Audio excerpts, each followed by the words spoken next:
आज अपन किसके बारे में डिस्कशन करेंगे? Ventricles of brain. इनके वेंट्रिकल कितने होते हैं? 4 होते हैं। तो 4 वेंट्रिकल है, तो जिसमें से 2 तो होते हैं लेटरल, तीसरा उसके बाद में कौन सा है? चौथा। बस यही नाम है इसके, लेटरल वेंट्रिकल, थर्ड वेंट्रिकल और फोर्थ वेंट्रिकल। ये वाला जो हिस्सा दिख रहा है, ये दिख रहा है लेटरल वेंट्रिकल। ये कौन सा दिख रहा है? Lateral ventricle. ये रहा लेटरल वेंट्रिकल, ये रहा लेटरल वेंट्रिकल।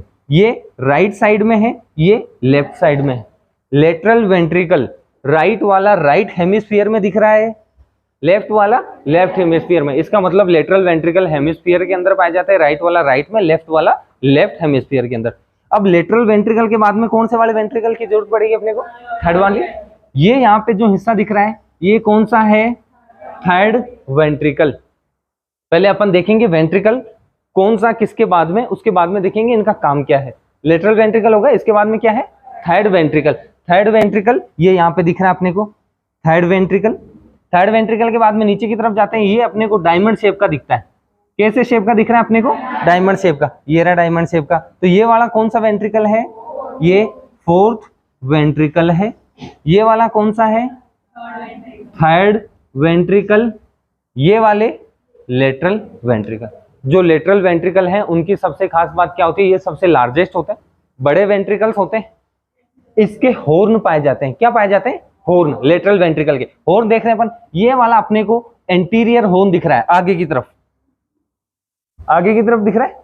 अपन इधर चल रहे हैं, ये ब्रेन का कौन सा वाला पोर्शन दिख रहा है अपने को? ये फ्रंटल है और ये ओसिपिटल है या पोस्टीरियर है। तो फ्रंटल से चल रहे हैं अपन, आगे की तरफ जो हॉर्न दिख रहा है अपने को वो कौन सा हॉर्न है? Anterior horn. पीछे की तरफ जो दिख रहा है अपने को पोस्टीरियर हॉर्न। एक हॉर्न अपने को दिख रहा है नीचे की तरफ, ये हॉर्न मतलब इसका हिस्सा, कर्व जो अपन कह सकते हैं। तो ये वाला कर्व कहां पे दिख रहा है अपने को?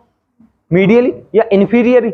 नीचे की तरफ दिख रहा है ना भाई, ये ऊपर की तरफ है, आगे की तरफ है इसलिए एंटीरियर, ये वाला पीछे की तरफ है इसलिए पोस्टीरियर, और ये वाला नीचे की तरफ है इसलिए इंफीरियर।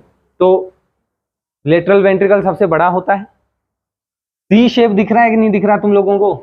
सी शेप का होता है। और हॉर्न कितने होते हैं इसके? 3, एंटीरियर, पोस्टीरियर और इंफीरियर। कहाँ पाया जाता है? लेटरल वेंट्रिकल पाया जाता है राइट वाला राइट हेमिस्फीयर में, लेफ्ट वाला लेफ्ट हेमिस्फीयर में।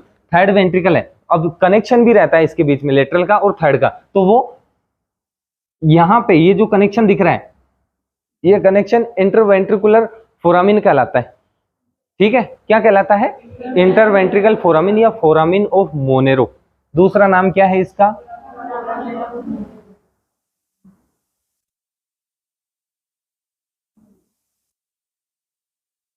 ये लेटरल वेंट्रिकल है। अब थर्ड वेंट्रिकल फोर्थ वेंट्रिकल से कनेक्ट होता है।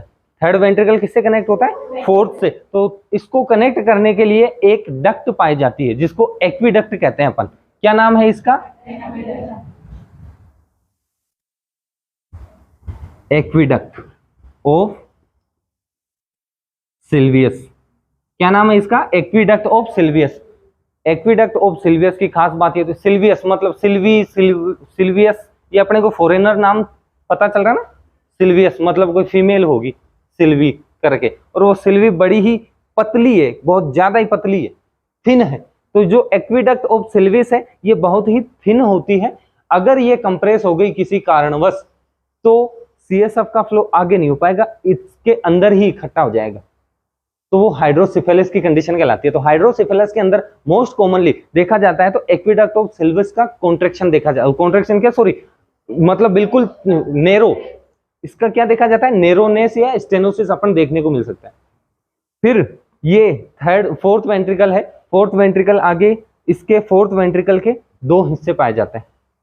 एक तो फोर्थ वेंट्रिकल का लेटरल पोर्शन, लेटरल पोर्शन दिख रहा है साइडों में, एक देख रहा है अपने को मीडियन पोर्शन। तो 2 लेटरल ओपनिंग होती है इसकी, और एक कौन सी होती है? Median opening. लेटरल ओपनिंग को अपन कहते हैं ल्यूस्चिका, L फॉर लेटरल और L फॉर ल्यूस्चिका। और मीडियल, ये जो अपने को लेटरल ओपनिंग दिख रही है ये होती है ल्यूस्चिका, और ये जो मीडियल वाली दिख रही है ये कौन सी होती है? मिगेंडी। इनको फोरामिन कहते हैं। क्या है ये? फोरामिन का मतलब क्या होता है? ओपनिंग। होल, फोरामिन का मतलब क्या था, ओपनिंग होल। एक अपने फोरामिन ऑफ मोनेरो में ये ब्रेन के वेंट्रिकल थे। अब ब्रेन के वेंट्रिकल का काम क्या होता है, इनके अंदर स्पेशल टाइप की सेल पाई जाती है, प्लेक्सस पाया जाता है, जो क्या काम करता है, सीएसएफ का प्रोडक्शन का काम करवाता है। किसका काम करवाता है, सीएसएफ का प्रोडक्शन। और सीएसएफ का प्रोडक्शन कौन करता है, बहुत बढ़िया, कोरोइड प्लेक्सस। कौन करता है, कोरोइड प्लेक्सस। अब क्यों बनता है सीएसएफ, कैसे बनता है, कहां से आता है सीएसएफ? सीएसएफ आता है जो कैपिलरी पाई जाती है ब्रेन के अंदर वेंट्रिकल के आसपास में, उन कैपिलरी के अंदर से जो अपना फ्लूइड है वो सीपेज होता है, वो निकलता है, और फ्लूइड के साथ में आयंस निकलते हैं। तो उस जो अमाउंट आता है, जो चीज आती है, वो चीज क्या कहलाती है, सीएसएफ। जैसे यहाँ पे देखें, ये ब्लड वेसल है, कैपिलरी बेड है, कहां पे है, कोरोइड प्लेक्सस के अंदर, आसपास में वेंट्रिकल्स के अंदर कोरोइड प्लेक्सस है, और इनके अंदर स्पेशल टाइप की सेल होती है। तो क्या होता है, यहाँ पे क्या क्या पाए जाते हैं भाई, अपने वाटर है, बाइकार्बोनेट भी होता है, क्लोराइड है, सोडियम है, एमाइनो एसिड है, ग्लूकोज है, डब्ल्यूबीसी भी है, आरबीसी भी है, सारी चीजें हैं। तो होता क्या है, यहां से ये जो सेल्स हैं कोरोइड प्लेक्सस के, यहाँ की स्पेशल टाइप की, ये क्या काम करवाती हैं, ये बाइकार्बोनेट, क्लोराइड, सोडियम, मोस्टली इनको अपने अंदर ले लेती है, खींच लेती है। जब ये अंदर आ गए, बाइकार्बोनेट, क्लोराइड, सोडियम, तो अंदर की ओस्मोलिलिटी बढ़ जाएगी या घट जाएगी, आयंस का अमाउंट बढ़ेगा या घटेगा? आयंस का जब अमाउंट बढ़ता है तो ये आयन क्या करता है, वाटर को अट्रैक्ट करता है, और यहां से अब क्या आता है, इसकी वजह से फ्लूइड। ये अपन देख रहे हैं, वेंट्रिकल देख रहे हैं, ये वाला हिस्सा ब्लड वेसल्स का है, ये कोरोइड प्लेक्सस की स्ट्रक्चर है, और ये वेंट्रिकल है। तो जो सीएसएफ होता है, अब अपन चलते हैं सीएसएफ पे। सीएसएफ लगभग 99.13% वाटर रहता है इसके अंदर, सीएसएफ के अंदर लगभग कितना परसेंट वाटर रहता है, 99 लगभग 99% अपन कह सकते हैं कि वाटर रहता है। बचा हुआ लगभग अप्रोक्सीमेटली 1% क्या रहता है इसके अंदर, बाइकार्बोनेट। भाई अंदर आएगा तो वाटर है, वाटर के साथ में क्या क्या है, क्लोराइड है, तो ऑब्वियस बात है सीएसएफ के अंदर क्लोराइड होगा। बाइकार्बोनेट 100% बाइकार्बोनेट होगा सीएसएफ के अंदर। सोडियम 100% सोडियम होगा। अब 100% का मतलब ये नहीं, 100% कहने का मतलब ये है कि होगा ही होगा, ठीक है। इसके साथ में भाई एमाइनो एसिड भी तो आएगा, ग्लूकोज भी तो आएगा, डब्ल्यूबीसी भी आती है बहुत कम मात्रा में। क्या आती है, डब्ल्यूबीसी भी बहुत कम मात्रा में आती है। तो ये सीएसएफ का कंपोनेंट हो गया।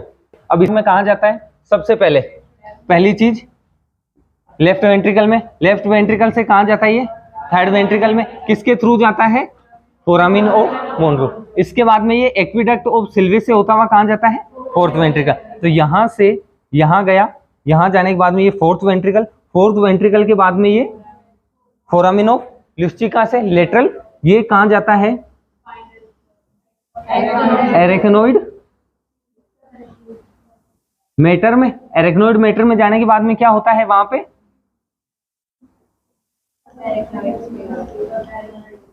एरेक्नोइड स्पेस, वहां पे क्या पाई जाती है, विलाई पाई जाती है। और विलाई क्या काम करती है, एब्जॉर्प्शन करती है, और एब्जॉर्प्शन करने के बाद में किस में डाल देती है, वीनस साइनस, वो भी ड्यूरल वीनस साइनस के अंदर। अब देखते हैं अपन सीएसएफ का पाथवे। सीएसएफ का पाथवे क्या है, सबसे पहले ये लेटरल वेंट्रिकल के अंदर, लेटरल वेंट्रिकल से क्या क्या होता है, फोरामिन ऑफ मोनेरो होता है, जो कनेक्शन रहता है लेटरल और थर्ड वेंट्रिकल के बीच में। यहां से निकल के थर्ड वेंट्रिकल में आता है। थर्ड वेंट्रिकल और फोर्थ वेंट्रिकल के बीच में कनेक्शन कौन होता है, एक्वेडक्ट ऑफ सिल्विस। तो एक्वेडक्ट ऑफ सिल्विस में से होता हुआ फोर्थ वेंट्रिकल में जाता है। फोर्थ वेंट्रिकल के अंदर क्या पाए जाते हैं, फिर से आगे फोरामिन पाए जाते हैं, दो प्रकार के। कौन कौन से, ल्यूस्टिका और मिगेंडी। फोरामिन ऑफ ल्यूस्टिका और Magendie. L for Luschka, L for lateral, मतलब ये साइडों में पाए जाएंगे, दो पाए जाते हैं। दूसरा कौन सा है, मिगेंडी एम फॉर मिगेंडियर, एम फॉर मीडियर, ये बीच में पाया जाता है। यहाँ से अब ये CSF कहाँ ट्रांसपोर्टेशन होता है इसका, सब एरेगनोइड स्पेस में। सब एरेगनोइड स्पेस के अंदर क्या पाई जाती है, सब एरेगनोइड विलाई, ये एब्जॉर्ब करती है। एब्जॉर्ब करने के बाद में कहाँ भेजती है, ड्यूरल वीनस साइनस में, मतलब जो वेन का ब्लड ड्रेन होता है उसी के अंदर वापस इस एब्जॉर्ब CSF को कहाँ भेज देती है, इसके अंदर। यहाँ से ये कहाँ जाता है, वेन में, वेन से होता हुआ ये सर्कुलेशन के थ्रू हार्ट में चला जाता है, हार्ट से इसका एक्सक्रीशन हो जाता है। कैसे, फिर से हार्ट से सिस्टमिक सर्कुलेशन जाता है, किडनी में जाता है, यूरिन के थ्रू एब्जॉर्ब वो फ्लूइड बाहर निकल के बाहर निकल जाता है, ये इसका पाथवे। अब कुछ इंपॉर्टेंट कंपोजिशन और इंपॉर्टेंट चीजें जो CSF के बारे में है। CSF क्या होता है, लिम्फ होता है।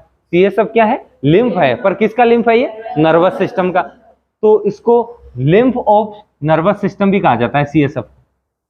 नॉर्मल अमाउंट CSF का हमेशा 150 ml प्रेजेंट रहता है। बनता कितना है, 600 से 720 ml पर डे ये बनता है, जिसमें से बनता है तो रीएब्जॉर्ब भी तो होता रहता है, तो रीएब्जॉर्ब होता रहेगा, पर बचेगा कितना, 150 ml के अप्रोक्सीमेटली बनता है। अपन इसका प्रेशर देखें तो प्रेशर का वीडियो अपन ने पहले बनाया था अलग से CSF का, और एक शॉर्ट भी अपलोड कर रखा है, ये वीडियो जो देख रहे हैं उनके लिए, तो उसमें सारा अच्छे से बता रखा है प्रेशर क्या कितना। 5 से 15 mm ऑफ Hg प्रेशर होता है, 15 से ज्यादा हो गया तो हाइपरटेंशन इंट्राक्रेनियल, 20 से ज्यादा हो गया तो फोकल इस्चीमिया, 50 से ज्यादा हो गया तो जनरलाइज इस्चीमिया कंडीशन। इसके बाद में अपन देखते हैं इसका कलर। कलर कैसा होता है CSF का, क्रिस्टल कलर, क्रिस्टल बिल्कुल जो डायमंड होते हैं उनके कलर, मतलब क्लियर कलर होता है, क्लियर वाटरी कलर होता है। अगर क्लाउडी कलर है, मतलब धुंधला दिख रहा है अपने को, तो इसका मतलब बैक्टीरियल इन्फेक्शन हो चुका है। अगर अपने को रेड कलर दिख रहा है, येलो कलर, पिंक कलर दिख रहा है, इसका मतलब क्या होता है, वहां पे RBC प्रेजेंट है। मतलब एक अपन ने टर्मिनोलॉजी पढ़ी थी ना, जेंथोक्रोमिया, मतलब क्या था जेंथोक्रोमिया में, जिसमें येलो और पिंक कलर हो जाता था CSF का, RBC प्रेजेंट होने की वजह से। जनरली RBC बिल्कुल नहीं पाई जाती CSF के अंदर, बिल्कुल भी नहीं पाई जाती। 7.28 से 7.32 pH रहती है। इसके अलावा क्या क्या चीजें पाई जाती है, ये सारी चीजें अपन ने देखी, वो कैपिलरी में से एब्जॉर्ब होती हैं। प्रोटीन 30 से 50 mg पर DL, ग्लूकोज 40 से 60 mg पर DL, इसके बाद में क्लोराइड 720 से 750 mg पर DL, सोडियम 135 से 145 जो अपने नॉर्मल पाया जाता है, पोटेशियम 2.5 टू 3.2 मिलीमोल पर लीटर पाया जाता है। ये CSF, जिसके अंदर आज अपन ने क्या क्या पढ़ा, वेंट्रिकल पढ़े ब्रेन के, वेंट्रिकल का अपन ने कनेक्शन पढ़ा, कनेक्शन पढ़ने के बाद में CSF का प्रोडक्शन कैसे होता है वो देखा, प्रोडक्शन होने के बाद में CSF का फ्लो चार्ट देखा, कैसे बनता है और कैसे वापस उजड़ता है। उसके बाद में अपन क्या देखते हैं, CSF का कुछ कंपोजिशन, कौन कौन सी चीजें पाई जाती हैं, कलर वगैरह, ये सारी चीजें अपन ने आया सबको समझ में, बहुत बढ़िया। ऐसे ही नए नए और इंटरेस्टिंग वीडियो की जानकारी और चाहते हैं आप लोग तो चैनल को लाइक करें, शेयर करें, सब्सक्राइब करें और कमेंट करें, ये मेरे प्रिय विद्यार्थियों का कहना है। तो इनकी बात मानी जाए और इन पे गौर किया जाए। अब तुमको नहीं कह रहा हूँ, यस सर, इनको कह रहा हूँ मैं, तो देख रहे, तो इनकी बात मानी जाए और गौर करके क्या किया जाए, नॉलेज को बढ़ाया जाए।